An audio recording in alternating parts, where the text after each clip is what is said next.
friends, I am Mrs. Navdeep Kaur and we are doing phonetics. Phonetics में sound को लिखने के कोई प्रॉपर रूल नहीं होते, लेकिन फिर भी कुछ मज़ेदार इंटरेस्टिंग बातें आपके साथ शेयर कर रही हूँ। आपको काफ़ी हेल्प मिलेगी। जैसे अगर किसी वर्ड के पीछे अ आ रहा है तो उसको आपने ऐसे लिखना है।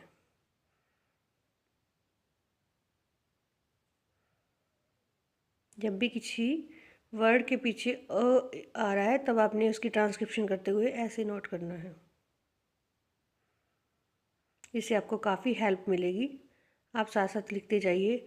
जब भी कभी AGE आता है तब आपने उसको इस तरह से लिखना है। जैसे विलेज में आ रहा है AGE, गार्बेज में आ रहा है AGE, तब आपने उसको इस तरह से लिखना है। इन कुछ बातों से आपको काफ़ी हेल्प मिलेगी और आपको कुछ इजी हो जाएगा ट्रांसक्रिप्शन करना। नोट कीजिए, जब भी AGE आए तब आपने उसको इस तरह से लिखना है। नेक्स्ट, जब भी L के बाद M आता है, L के बाद M आता है तो L हमारा साइलेंट होता है, जिसको हम एफ्थोंग्स बोलते हैं। साइलेंट लेटर को हम एफ्थोंग्स बोलते हैं। जैसे काम में L हमारा साइलेंट है।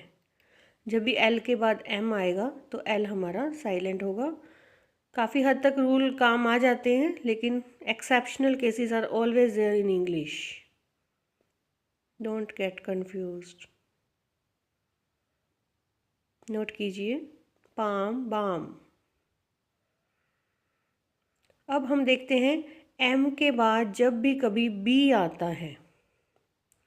आई रिपीट, M के बाद जब भी कभी B आएगा तो B हमारा साइलेंट होता है।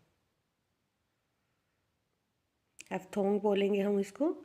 नोट कीजिए, M के बाद जब भी कभी B आएगा तो मोस्टली वो साइलेंट होगा।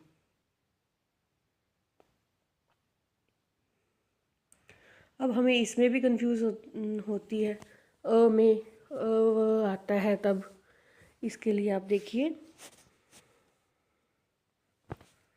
कि हमने कहाँ पे कैसे यूज़ करना है। जब भी किसी वर्ड में NESS आए तब उसका ऐसे बन जाता है निस, काइनेस। NESS को हम कैसे लिखेंगे ये आपने नोट करना है। LESS आए तब आपने उसको लेस कैसे लिखना है, जैसे यूजलेस में है।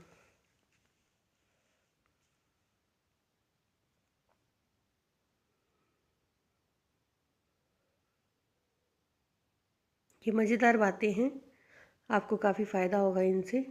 इन्हीं वर्ड्स में हम कंफ्यूज होते हैं।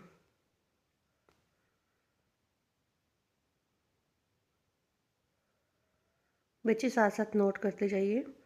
MENT आएगा, MENT आएगा तब आपने उसका मेंट को कैसे लिखना है, एडवर्टीजमेंट।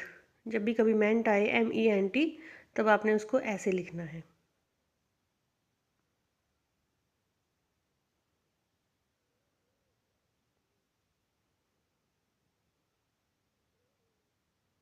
लिख कर प्रैक्टिस की जाती है इन चीज़ों की।